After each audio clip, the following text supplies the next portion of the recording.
And hello everybody, and welcome to this month's Art Snacks unboxing testing. Like with last month, we're only going to be doing hands again this month because I am very tired. My eyes have been very itchy. I don't know what's going on. Don't worry, I got gels and eye drops and stuff like that. Eventually you guys will get to see my beautiful face again. In the meantime, let's get started with the important stuff. As you can see here, this month we've got 3 beautiful zebra pens, we've got a tiny brush, we've got a giant pencil, we've got the usual sticker, which as soon as I took it out of the box I knew I was going to lose to Mom, but that's okay. As long as she's happy, I'm happy. Some watercolor and a sour, what I assume to be a blue raspberry crybaby bubble gum, and blue raspberry is my favorite flavor of candy. Let's get it on with the menu. Who's a Rabbit's favorite artist? Edward Hopper. Alrighty then. Somebody I need to Google later on because I have no idea who that is. I am an uncultured swine. We are starting with Mr. Graham & Co. artist watercolor, retail $15.29. This better be freaking amazing at that price.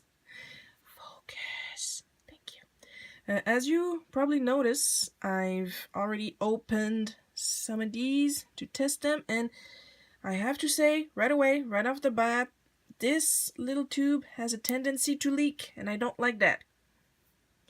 See, right there. Barely touched it and already like, oh, must come out. And another thing you've noticed, it's blue. What a surprise. I am shocked and appalled, I tell you.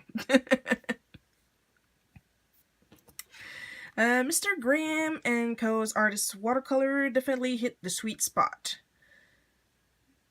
It better. Not only is this paint made using honey to keep moisture intact in the tube and on the palette and everywhere else, it also contains high amounts of pigment to provide intensely bright and rich color. It always dilutes easily with water even after months or years of disuse. This might make the video run a little bit long, so we're not going to wait months and years of disuse to see if it's still fresh. Keep that in mind though, so maybe in a couple of years I can come back to it and say, hey look, it's not diluting, that's pretty good paint. That's all over my fingers. Oh, I'm gonna wait for the last minute for that one. Switching the menu around. Princeton Synthetic Sable Round Brush, retail $7. Come here, you. Art Snacks exclusive. Fill in the details with this Princeton Synthetic Sable Round Brush. The color holding capacity and natural snap of this brush is enhanced by its perfect blend of golden Taklon in multiple diameters. This one is a 0. That's why it's so small. It still has the glue on it. I'll take care of that in a minute. Off camera, I should say. Made to be used with watercolor, this brush will work flawlessly with your new M. Graham & Co. paint. This month we've included a smaller size in your box, suitable for fine details and delicate lines. Look at the size of this thing. And there's even, focus, there's even a stray hair. I'm less of a fan of that. I'm sorry if my glove is kind of messy. This is my table glove, and I was working on a piece yesterday that was very messy.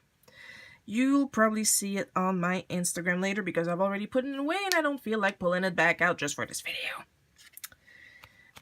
For the record, it's the Polterpup glow in the dark sketch card that you'll see on my Instagram. Links everywhere where I put them usually. Next is the Faber-Castell Albrecht Dürer Magnus watercolor pencil, retail at $3.99. I've got something of a brown / pink, mostly brown one. A Venetian red, 190. Maybe it'd help if I actually put it up to the camera. Venetian red. This is not red. It is big though. I already have tiny hands, so look at this against my tiny hand. Staff favorite. The Faber-Castell Albrecht Dürer Magnum watercolor pencil is a pretty big deal. Indeed it is. With a 5.3mm core, it's ideal for large-scale drawings. The jumbo size is gentle on the wrist. This is the wrist. I lost my place. I got it back. So you can use it for long periods of time without discomfort. This 100% water-soluble pencil remains extremely vibrant, dry or wet, thanks to its high pigment density and maximum light fastness.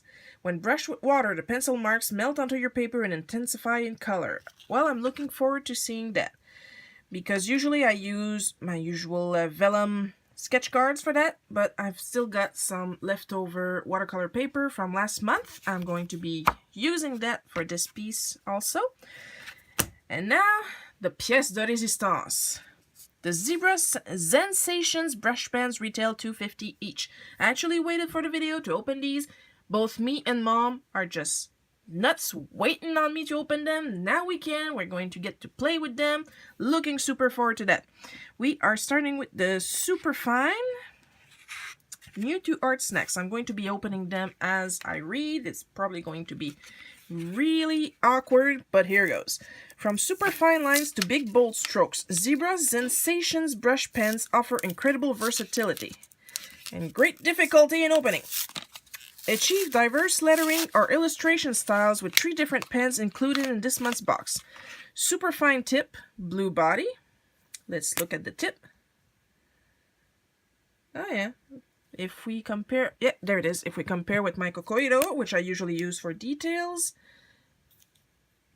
this is going to be hard to hold. Hang on. There we go. It's pretty close to the Kokoiro. So yeah, looking forward to that.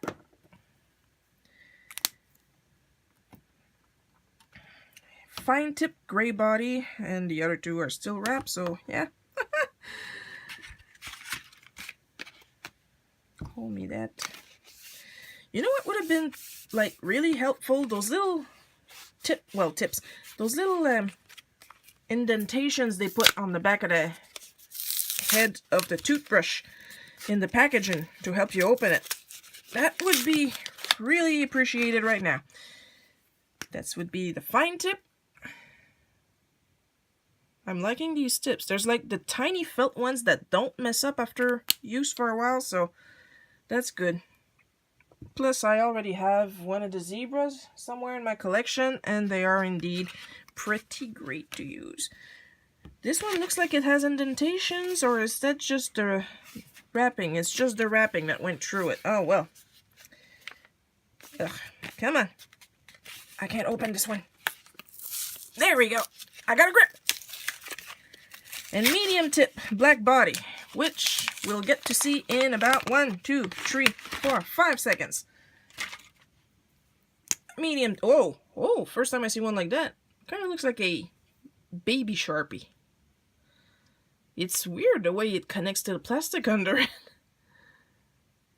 It's like seamless. Well, this is going to be fun. Hey, you don't start. I just saw my reference image slowly slide down. Back to you, so you guys have a little something to look at while I finish reading.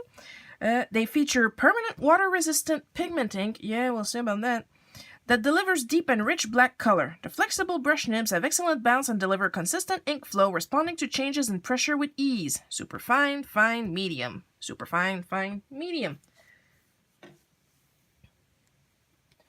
And that is it for this month. Just gonna grab the little paper, put it here, draw the usual testing image, and I'll be back with my review. See you guys in a bit.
as you can see, this time with the brown and blues, I decided to go for a Vivi or Nitier. Of course, his pants are green and stuff like that, but I only had 2 colors. So let's get down to brass tacks. So basically, as you saw in the art doing of, in the actual painting, I decided to go ahead and use the zebra ink pens first before applying the watercolor, which is something I usually never frickin' do. I usually prefer to put down the pencil and then the watercolor, let it dry, and then put down the ink. I did it backwards this time for the sole purpose of testing how waterproof they are. I put them down, I waited 30 minutes, had a little lunch, enjoyed it, came back and started to apply the color. Now, the only place where I could see where there was actual like bleeding is on the gloves, but that's like after like very liberal amount of water and rubbing down, because otherwise I also painted all over the lines over here on the hat and on the pants, and nothing budged pretty much, so that's pretty good. They are indeed waterproof unless you frickin' do it on purpose, like down here. The lines I can get with them themselves are really nice and smooth, which is actually the reason why I decided to use the watercolor paper here, because if you remember last video, the pen that they provided with, which you stay put, with the watercolor paper, I found it to be scratchy and jutting around.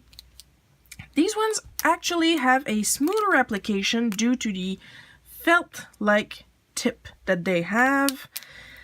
There was less jerking around, there was less jitteriness, you can even see it on the superfine. Of course, there is still some, but that is not due to the pen. Of course, this is a heavily textured paper, so that's stuff you have to expect. But at the same time, much smoother application than last month. So it's been 2 months in a row now. I keep saying I don't recommend this for watercolor. I don't recommend this for watercolor. I recommend these to line art your watercolors. Very good. I don't know what happened on the day they picked Venetian, sorry. Like, what kind of day they had in Venice, like it was stormy, I don't know. This is not red, this is brown. There is nothing red about this. This is, the closest you can get to red is the fact that it's a warm brown. That's it, this is brown. Overall application, it's not that bad. You still get a rough texture when like smooth it down with water and a brush. However, I found this interesting. 2 things, a pro and a con. Let's go with the con first. Usually when I try to apply color with a pencil, one thing I like to do is take the wet brush, rub it on the lead, and then paint it down. I could not do this with that. The brush would not pick up the pigment at all. It wanted nothing to do with it. So I had to color in and then rub it down with my brush. That's the con. That's something that I'm not too excited about. The pro, however, and it's actually quite interesting, I was able to dip the pencil itself into the water to get a even dark coverage right here on the staff, and I find that super interesting. Like, it was immediate dip, rub, and nice deep rich brown going on here. So as far as normal application, it's okay.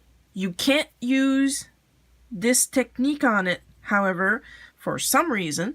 I'm not sure what kind of pigment they use in it, but it does not get picked up on the brush. But you touch it on paper and the pigment is like, oh, I gotta get all over this paper. So it's a good brush. Sorry. It's a good pencil. I got both in my hand, okay? So I get confused. It's a good pencil. But like I said, it's big, so concentrate on doing big areas with stuff like that. But you can dip it in water and you can get a deep pigment. So that's interesting. The brush. Okay. So I would assume that for details, it's not so bad. Seeing as I pretty much did washes, because, well, It's splitting a little bit right now, but that's because it's drying. But as I was applying, it did not really split itself.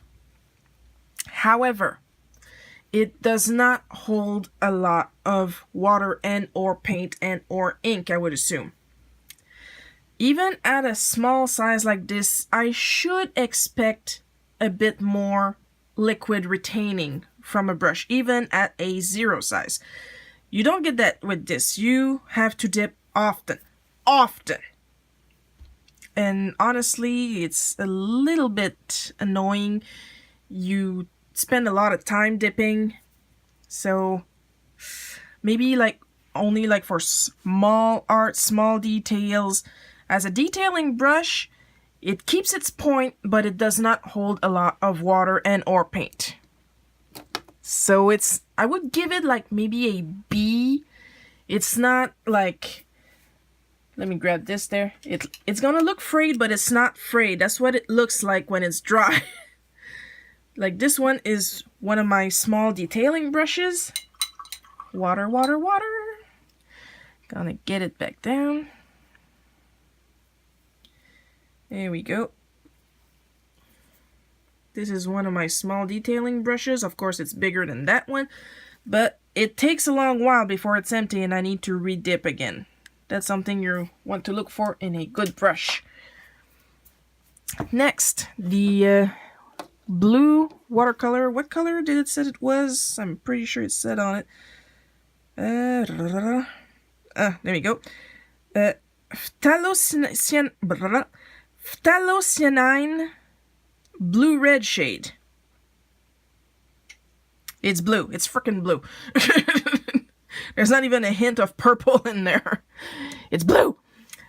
It applies well. I can appreciate that. And that's pretty much it. Let me get my palette. It's just... there's not much I can say about it. It applies well. There's a nice pigment to it. But the tube leaks. And I don't know if it's like that for all the tubes or I just got unlucky and I got the tube that likes to throw up once in a while. There's a nice little interesting thing that happened here when I applied a little bit on the brown. I don't know if you guys can see it on the camera itself. So I would say it overlays well. It colors well. You can get a lovely amount of different values of color. So all in all, as far as watercolors go, the tube is actually pretty good. The paint itself is good. The tube leaks, and that bothers me a lot. But here we are. We have a lovely little Vivi in this month's September Art Snacks box colors, brown and blue. If you like this video, like, comment, especially comment. I always insist on commenting. It's the only way I know what you guys would like to see. And if you're not subscribed, subscribe to the channel.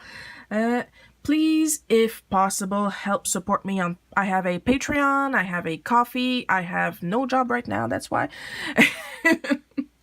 And hopefully, if I still have the money, I'll see you guys next month in October for the October box. I love you all, and I'll hopefully see you all next time. Bye-bye!